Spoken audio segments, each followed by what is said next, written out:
what people think about the control connection of SD-WAN and the OMP session of the SD-WAN. A lot of confusion people has it, right? Think about like this way. Let's say example, I have a CH device, right? And we can call it a VS device as well in the case of Reptela.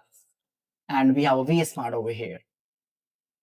So if you have a two transport connection, let's say example, I have a one MPLS and I have another one is the internet right now. So between the CHs and the VS Smart, right, I'm going to form the two DTLS connection. So on the CHS, when you're going to see the control connection, you will have a two DTLS session, right? It's totally depend on the how many transport connection you have. If you have a 10 transport connection, you will have a 10 DTLS session. But how about the OMP session?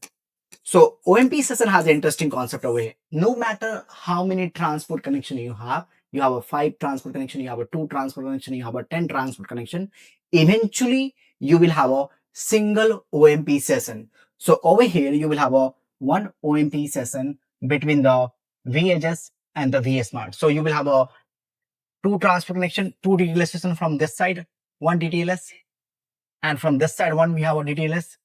But eventually, the OMP session I will have just a single one between the VS Smart to the VHS. Now, why this is happening? There's a simple reason behind it. OMP session we are pairing between the system IP. So whatever the system IP we have for this guy, let's say example, we have a 2.2.2.2.2 and the system IP for this guy is a 101.1.